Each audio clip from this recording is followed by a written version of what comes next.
Bonjour, bienvenue sur ma chaîne. Aujourd'hui, je vous reviens pour en fait un vlog un petit peu particulier. Donc, il y a en février, vers le 23 février, nous sommes allés au Cameroun pour 10 jours pour des funérailles. Donc, on faisait les funérailles des parents de mon mari. Donc, moi, j'allais en fait un peu pour l'assister. Et alors, tout au long de ce vlog, je vais vous parler un petit peu des funérailles, comment ça se passe. En même temps, je vais vous introduire un petit peu des images.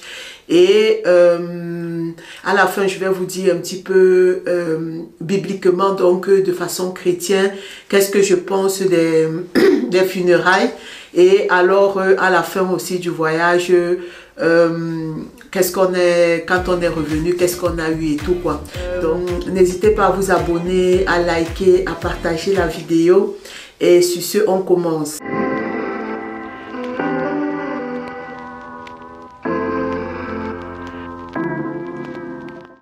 Donc, le 23, nous avons dû partir au Cameroun. En fait, on allait au Cameroun juste pour 10 jours. Donc, de ce fait, on n'est pas allé avec les enfants. On a déposé les enfants en Belgique chez ma soeur. Au départ, ils devaient partir chez une de mes soeurs en France. Mais finalement, à la dernière minute, elle a eu quelque chose à faire qui était important. Donc, finalement, on a dû aller les laisser en Belgique. Parce qu'on allait pour 10 jours et ça devait être 10 jours intenses, donc on ne pouvait vraiment pas partir avec eux. Donc c'est ça, donc on est allé en Belgique.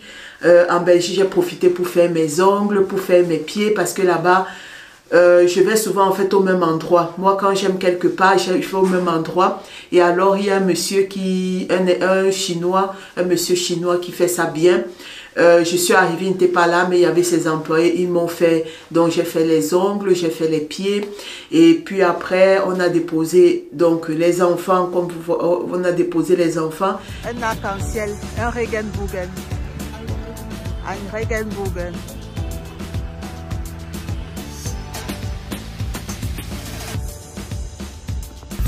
Tu sais, les musées, on le sait, la rénovation durable, ça rapporte. Comme pour Leïla, qui a fait installer une citerne d'eau de pluie et des panneaux solaires.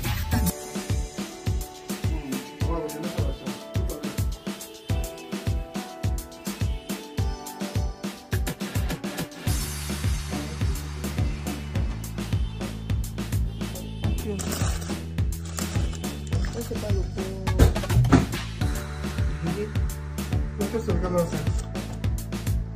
Non, moi je l'ai dit pas griller. Renforcer un petit peu de mesures réglementaires en la matière.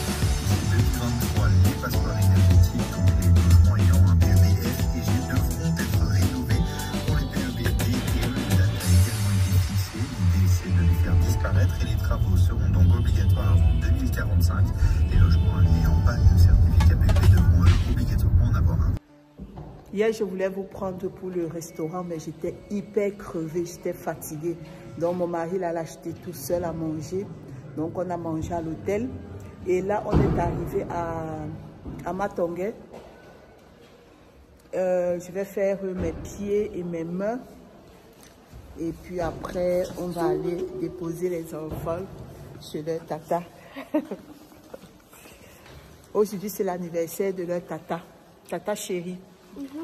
C'est vrai que tu vas voir peut-être le vlog après, mais on te souhaite vraiment tout le bonheur possible, amour, joie, santé, et que le Seigneur vraiment continue de te remplir, de te bénir de ses grâces. On chante joyeux anniversaire, tata chérie. Joyeux anniversaire, tata. Joyeux anniversaire, tata. Joyeux anniversaire, tata chérie. Joyeux anniversaire. Gloria, ton allergie, là, fait ça a gonflé tout ton visage. Elle a fait l'allergie à l'ananas. Elle a mangé l'ananas et elle a fait l'allergie sur tout le corps. Donc, ça a gonflé son visage et puis tout son corps. Donc,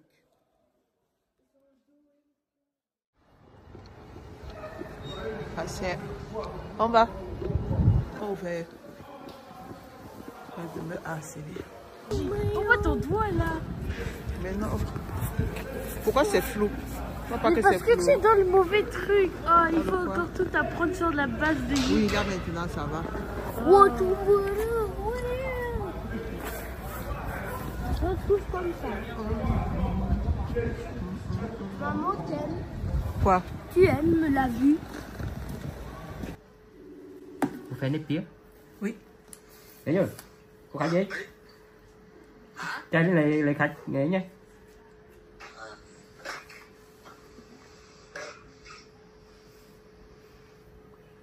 Ok, une minute. Il y a un petit trou là.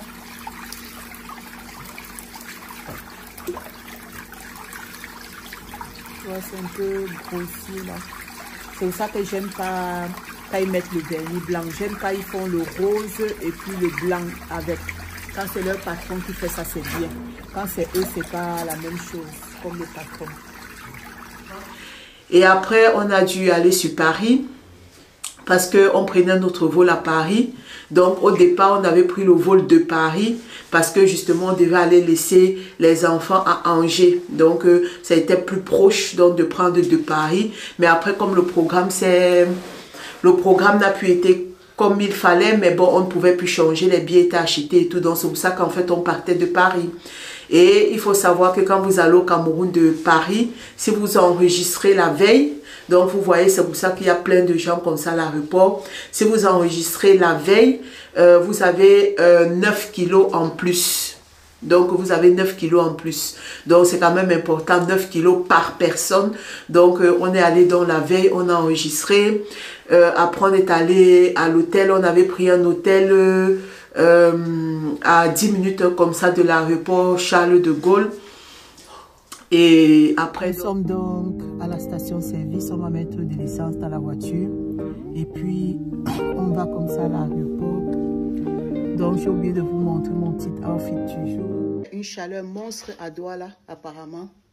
Donc, j'ai pris ma casquette. Dès qu'on arrive à Douala, dès qu'on lande avec l'avion, directement, ça là, ça va dans le sac.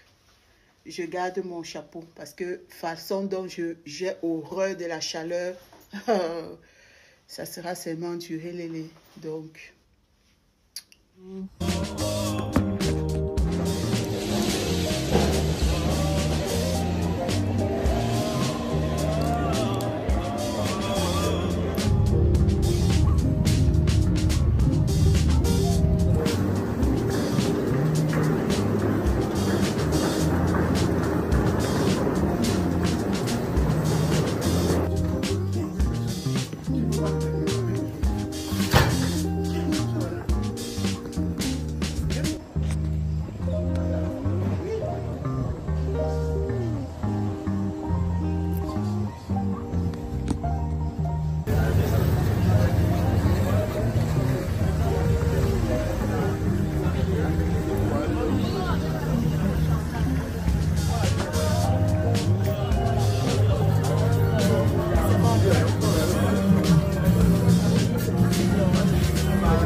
Ça c'est combien? 8 000, un poisson. Ok. Et l'autre côté là-bas. C'est ça. Et la sole.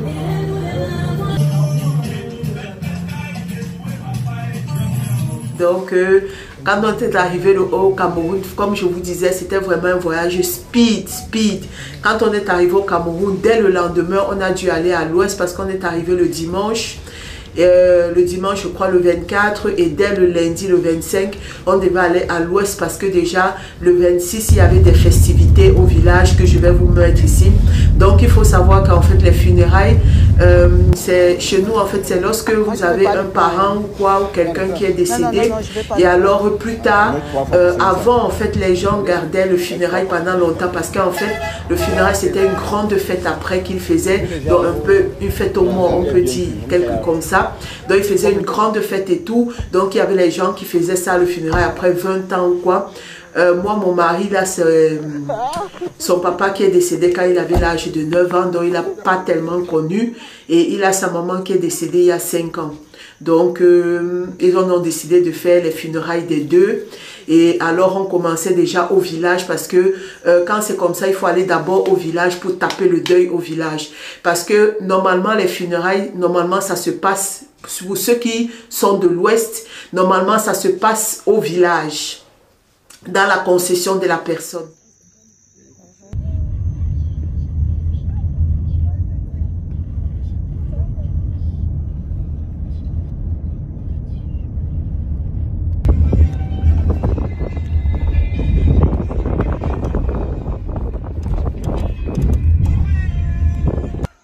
Mon village. Est-ce que les palmiers là même ça donne...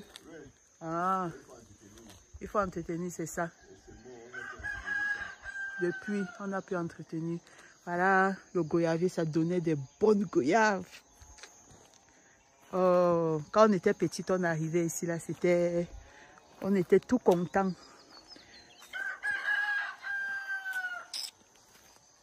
On laisse de plus en plus le village à l'abandon. La case des crânes. C'est ça.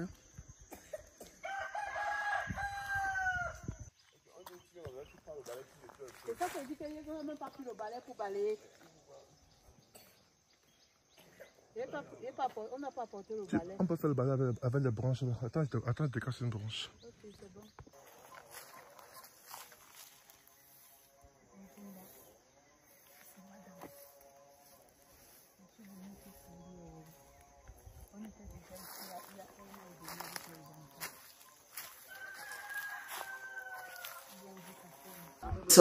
Mais ça peut arriver que de plus en plus les gens, il y a certaines personnes qui ont grandi, comme on dit, en ville et tout ça, et qui préfèrent par exemple faire là où ils ont grandi et tout.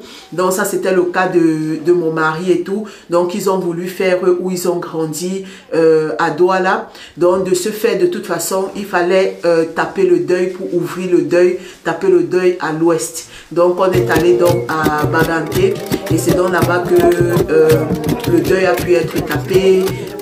Il y avait le chef, pas le grand chef, parce qu'il faut savoir qu'à l'ouest, il y a de plus en plus, avant il y avait le chef et il y avait les notables. Donc autour il y avait les notables, mais de plus en plus il y a surtout ça quand ce sont comment on dit, des villages un peu plus grands, il y a le grand chef et après maintenant il y a d'autres petits chefs à côté quoi. Donc il y a les chefs premiers, on peut dire premier rang, deuxième rang, troisième rang. Donc il y a des chefs comme ça, c'est un peu comme des chefs de quartier quoi.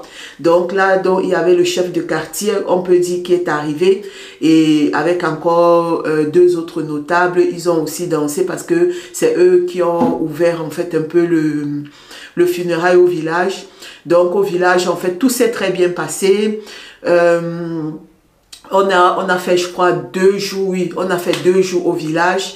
Directement après le village, il fallait rentrer sur Yaoundé. Laisse-moi guérir tous tes bobos, ma chérie. Je viens de me prendre tout un plastique de mangue. Ça encore, ce sont des mangues. Donc là, je vais en sucer une. Bon, on est sorti manger. Comme on vous a dit, le poisson c'est la femme de ma mère. Le poisson c'est la femme. Donc apparemment le carton il était à 32 000, maintenant il est à 52 000. Donc en tout cas moi je suis dans mon port en toute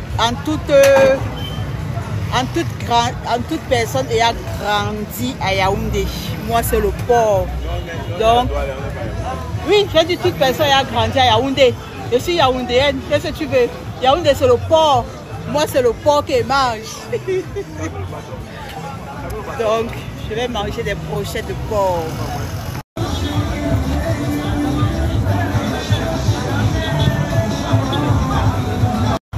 Brochettes de porc, ça c'est pour moi.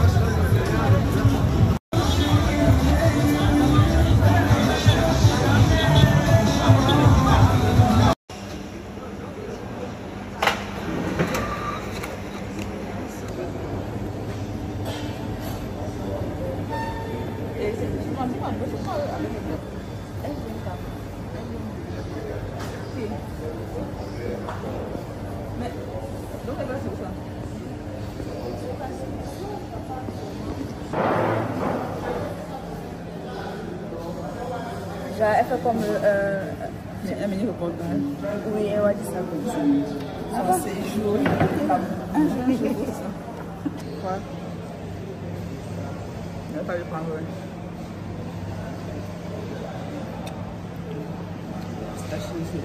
C'est jamais que tu as demandé du pistache. Mais c'est trop sucré. Mais c'est bon. Bon, voilà l'amateur. Ça, c'est l'amateur. J'adore voilà la main. Moi, monsieur, un amateur.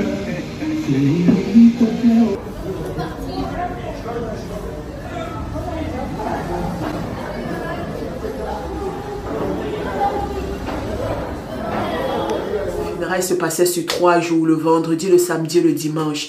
Donc le mercredi déjà, on a fait le truc le mardi et dès le mercredi, en fait, on est rentré quoi. Parce qu'il fallait préparer les festivités, qu'il fallait faire sur Douala. Donc à Douala maintenant, en fait, pendant cette cérémonie, en fait, il y a des gens, par exemple, au village, lorsque vous avez une grande concession, ça vous permet de préparer, en fait, dans la concession.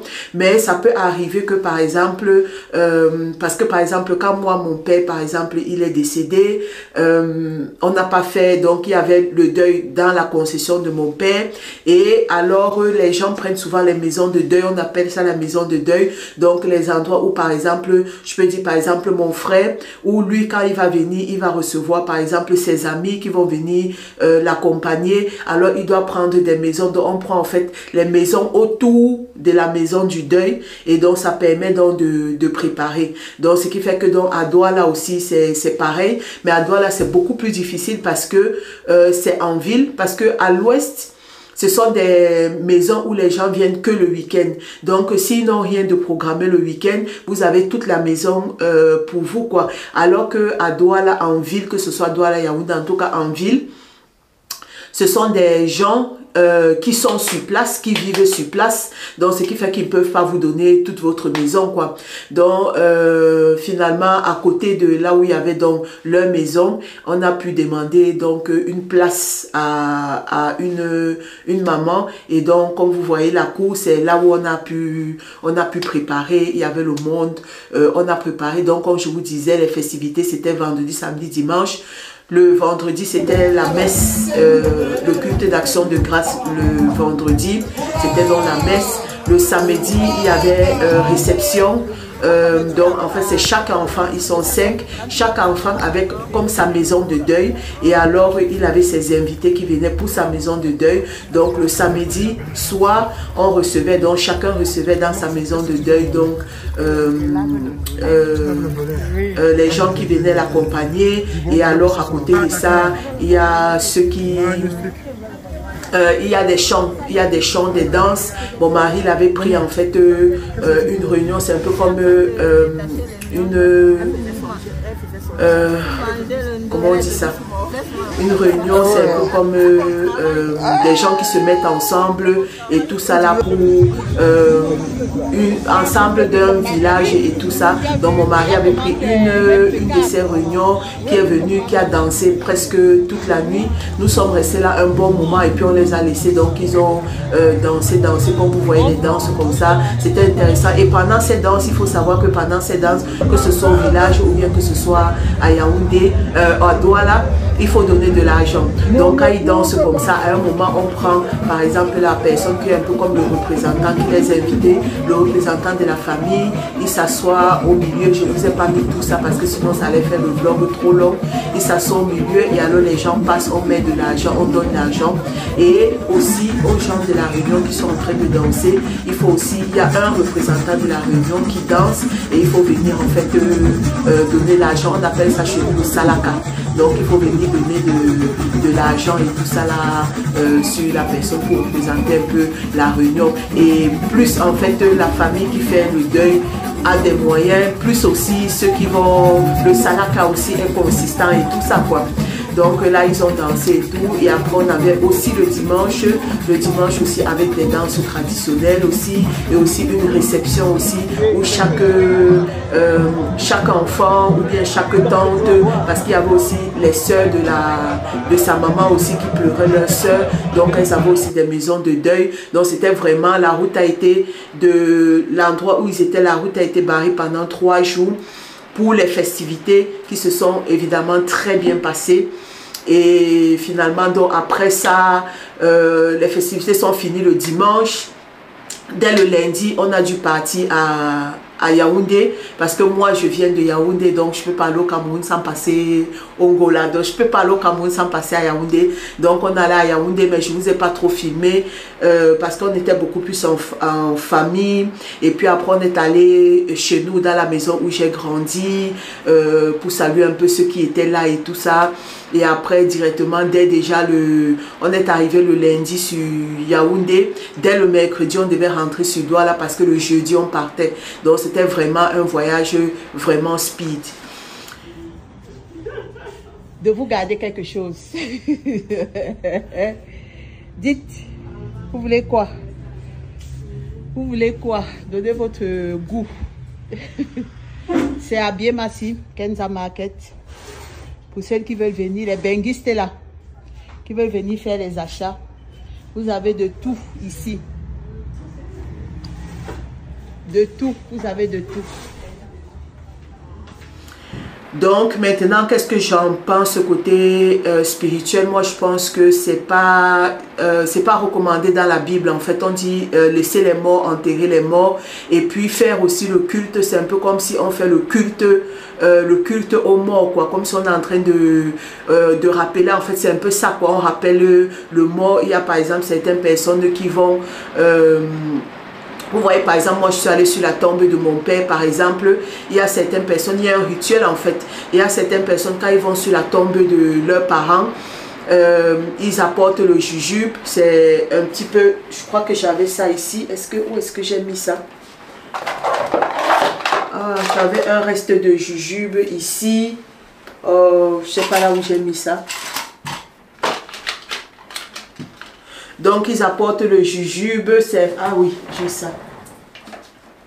Donc ils apportent le jujube, donc en fait c'est un truc comme ça qu'ils apportent avec des graines à l'intérieur. Et alors on égrène, et en fonction donc de ce qu'on veut dire, on égrène, on mâche. Et il y a certains donc qui balaient la tombe, qui parlent avec le mort, et puis qui leur racontent un peu des trucs, et puis qui mâchent un certain nombre de graines, des graines là de jujube, et puis maintenant qui balaient en reversant en fait le jujube qu'ils ont mâché, quoi.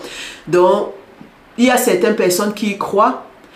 Je connais, il y a des gens que je connais qui ont fait ce genre de rituel sur la tombe de leur père et qui ont vu vraiment leur situation s'améliorer, toutes les choses qui étaient bloquées.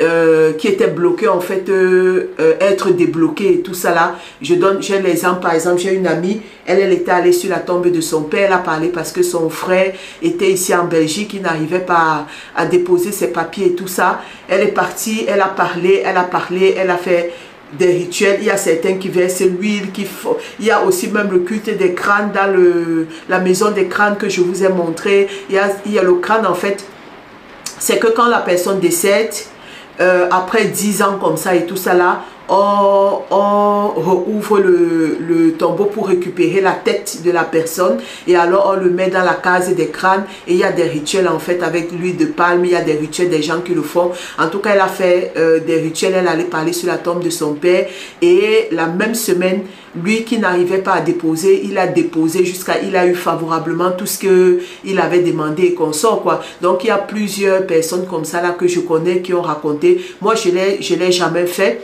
Parce que pour moi, de manière chrétienne, pour moi, je crois à un Dieu fidèle, un Dieu qui est là, qui est omniprésent, omnipotent.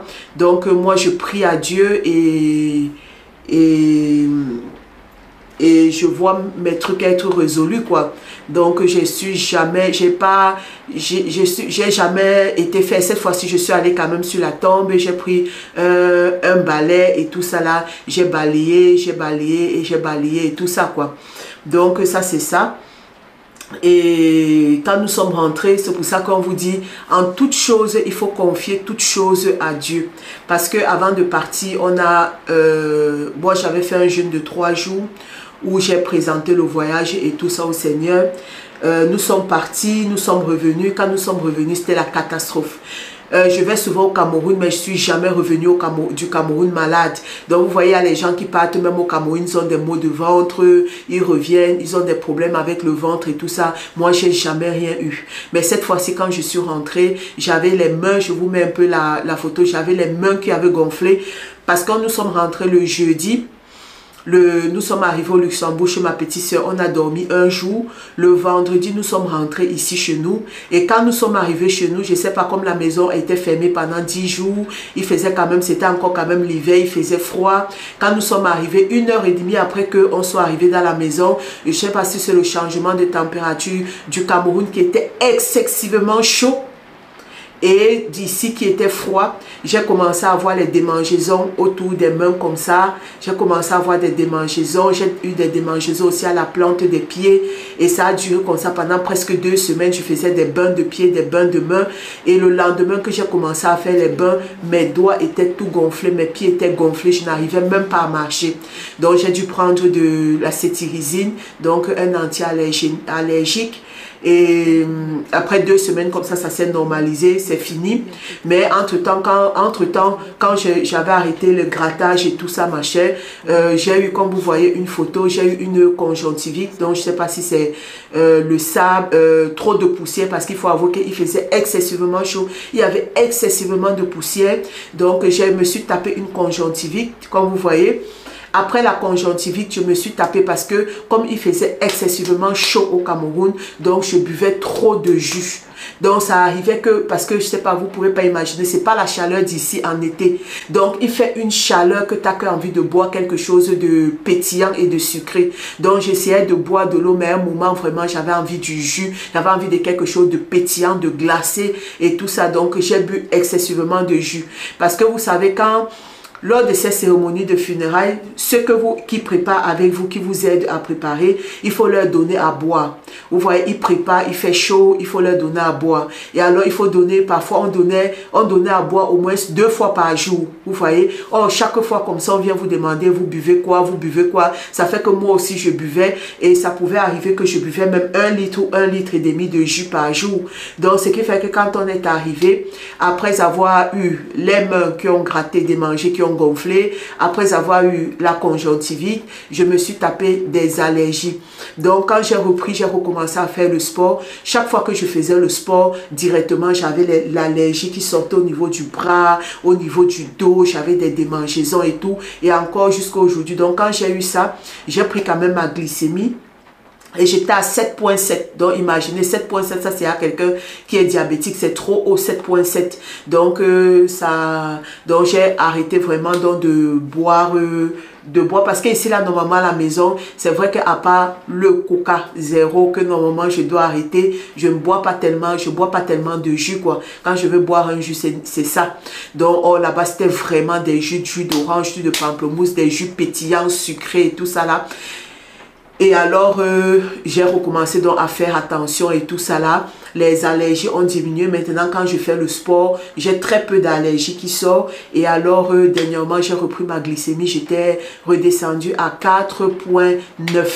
Parce qu'il faut savoir que normalement, ma glycémie, quand j'ai trop haut, une glycémie, c'est 5,6. Mais sinon, quand je commence à faire attention, ça descend. Et normalement, je suis en train d'essayer de prendre un régime alimentaire qui va me permettre de garder ma glycémie autour de entre 4,4 et 5, quoi. Au-delà, pas du tout, quoi. Au-delà, pas du tout.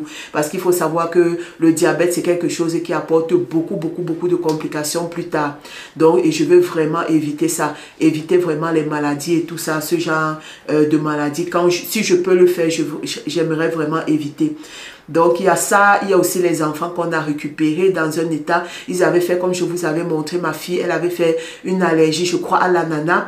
Quand nous on partait, c'était juste elle qui avait l'allergie. Mais quand nous sommes rentrés, on s'est rendu compte que son frère aussi avait eu aussi l'allergie sur tout le corps. J'ai dit, c'est parce que je ne peux pas vous mettre les photos, mais ils avaient des corps de caïmans.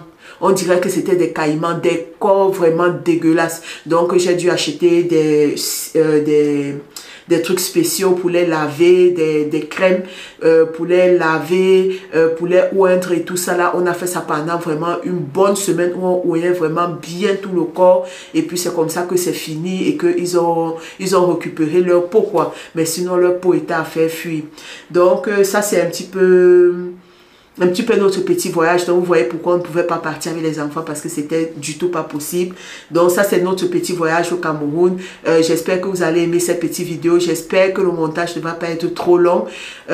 N'hésitez pas à vous abonner, à liker. Dites-moi en commentaire de quel village vous venez, si vous faites des funérailles ou pas, et qu'est-ce que vous en pensez de manière spirituelle par rapport aux funérailles et tout. Et il faut savoir que il y a beaucoup de choses, avant que des choses arrivent de manière charnelle, il y a beaucoup de combats spirituels. Donc il y a d'abord le spirituel qui arrive avant le charnel. Donc parfois il y a certaines choses qui arrivent de manière physique, que c'est un combat qui s'est fait au niveau spirituel, et après vous avez que après vous avez des trucs quoi. Donc c'est pour ça que tout ce que j'ai eu, pour moi je pense que c'est un combat, parce que même au Cameroun encore, quand on est arrivé, on est arrivé dans un Airbnb qu'on avait déjà pris il y a 2 ans quand on était au Cameroun. On a repris le même Airbnb et tout ça. Mais le même jour qu'on est arrivé, le même soir, il y a eu une souris dans la maison. Une souris qu'on a tuée directement. Donc, mon mari a réussi, ils ont réussi à le bloquer quelque part et puis à le tuer. Et dès ce jour-là, il y a le propriétaire qui passait le temps à nous demander si on n'avait pas vu un plastique noir chez nous, en fait, dans notre chambre qu'on occupait. C'est bizarre parce que normalement, avant de mettre un logement en location, avant de mettre des gens qui vont venir, vous savez bien à l'avance que les gens vont arriver. Et normalement, vous faites le tour de les chambres, vous faites le tour pour voir si tout est propre, si tout est prêt pour accueillir la personne. Alors j'ai pas compris cette histoire de, il nous demandait un plastique noir, on n'a pas vu un plastique noir, il nous a demandé ça pendant tous les 10 jours où on a été. Même encore la veille du jour qu'on devait partir, il nous a demandé si on n'a pas vu un plastique noir et tout. Et ça c'était le premier jour qu'on est arrivé. Et quand on est parti à l'ouest, on est revenu, on avait fermé notre chambre à clé, on est revenu, donc 2 jours plus tard, là, quand on est revenu, on a trouvé des cafards. Il y avait au moins 5 ou 6 ou 7 cafards comme ça, qui étaient morts devant notre chambre à coucher. Donc parce que c'était en fait un Airbnb de 3 chambres, une cuisine, 2 salles de bain, mais ce n'est que devant notre chambre qu'il y avait des cafards qui étaient décédés quoi. Donc c'est pour ça qu'on vous dit la prière quoi. Il faut pas blaguer avec la prière, parce qu'il y a beaucoup de choses qui se passent de manière spirituelle avant de se répercuter de manière physique quoi. Donc c'était un petit peu ça nos péripéties. Donc toujours mettre tout entre les mains de Dieu. Et normalement, moi, je ne pratique pas les funérailles. Normalement, je ne fais pas les funérailles. Mais ici, là, j'ai beaucoup hésité à partir. J'ai même pas voulu partir. Finalement, c'est une de mes sœurs qui m'a convaincue de pouvoir partir pour assister mon mari et tout ça là. Donc, finalement, j'ai dit, bon, oui, je suis partie. Donc, c'est pour ça que j'ai fait d'abord mon jeûne avant de partir. Et puis, même là-bas, c'était la prière. Et puis, je savais que j'avais des frères et sœurs qui étaient aussi en prière pour nous et tout ça. Donc, gloire à Dieu. Il n'y a rien de fâcheux qui s'est passé. Même quand on est rentré, on a failli faire un accident très grave. Très grave. On a failli entrer sous un camion et tout ça. Mais en tout cas, Dieu est grand, rien ne s'est passé. Donc, j'espère que vous allez aimer cette petite vidéo. N'hésitez pas à vous abonner, liker, partager. Sur ce, je vous fais de gros bisous et je vous dis à une prochaine vidéo.